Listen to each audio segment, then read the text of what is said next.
নমস্কাৰ সকলোলৈকে ৰঙালী বিহুৰ হিয়াভৰা শুভেচ্ছা জ্ঞাপন কৰিছোঁ। সকলোৰে জীৱনটো যাতে ৰঙেৰে উপচি পৰে তাৰে কামনা কৰিছোঁ।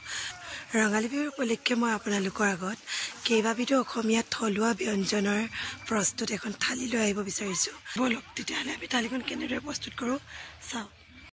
আৰু মই এতিয়া থালিখন প্ৰস্তুত কৰিবৰ বাবে মই আটাইবোৰ পাচলি আমাৰ ঘৰৰ বাৰীৰে লৈছোঁ। আৰু এফালে হৈছে কাঠআলু, আজি পাপাই খান্দিছিলে।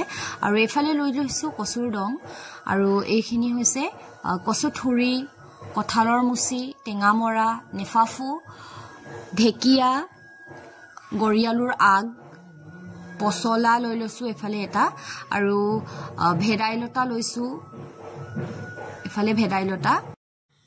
আৰু মই এতিয়া আপোনালোকক দেখাবলৈ লৈছোঁ এফালে আমাৰ ঘৰৰে এফালে ধান জলকীয়া, আৰু এফালে ভোট জলকীয়া লাগিছে। দেখিছেই নহয়, ডাল ভৰি ভৰি আমাৰ জলকীয়া লাগিছে দেই। আজি বাৰু কেইটামান ছিঙিলোঁ, পকি আছিলে যিহেতু।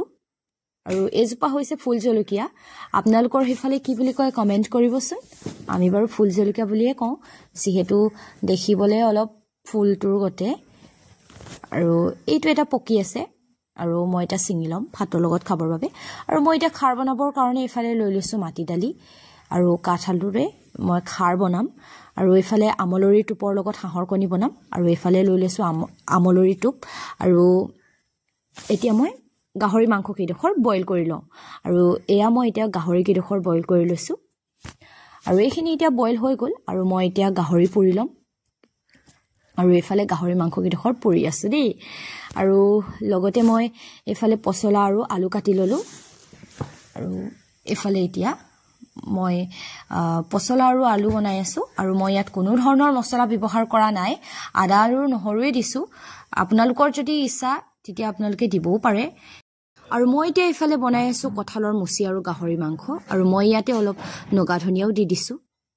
আৰু এইফালে এতিয়া মোৰ হৈ গ'ল কঁঠালৰ মুচি আৰু গাহৰি মাংস। এতিয়া মই আপোনালোকক সম্পূৰ্ণ থালিখন দেখাম, যিহেতু মই সকলোবিলাক বাৰু দেখুওৱা নহ'লেই কি কি বনাইছোঁ। আৰু আপোনালোকক মই এতিয়া সম্পূৰ্ণ থালিখন দেখাইছোঁ। এইফালে হৈছে মাটি দালিৰ খাৰ, কাঠআলুৰ লগত বনাইছিলোঁ। আৰু এইফালে হৈছে ৰঙালাও পাতৰ বৰ। এইফালে হৈছে গাহৰি মাংস আৰু কঁঠালৰ মুচিৰ আঞ্জা। এইফালে হৈছে গাহৰি পোৰা। আৰু এইফালে হৈছে কচুথুৰি পিটিকা। এইফালে কচুথুৰিৰ লগত গাহৰি মাংস। এইফালে হৈছে পচলা, বুট আৰু আলুৰ এখন আঞ্জা বনাইছিলোঁ। আৰু এইফালে হৈছে ঢেকীয়া, বেঙেনা, গাজৰ আৰু হাতী ভেকুৰী। আৰু এইফালে বনাইছোঁ মই আমলৰিৰ টোপ আৰু হাঁহ কণী। আৰু এইফালে বনাইছোঁ মই হাতী ভেকুৰী আৰু কণী।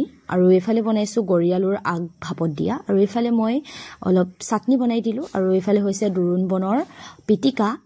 আৰু এইফালে মই ডিম বইল কৰি লৈছোঁ।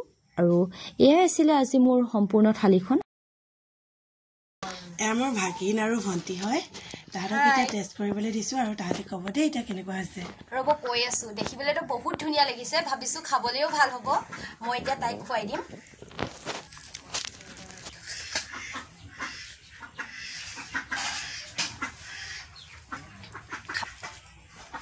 কেনেকুৱা লাগিছে খাই? ভাল লাগিছে? ঠিক আছে, ময়ো খাই লৈছোঁ বাৰু।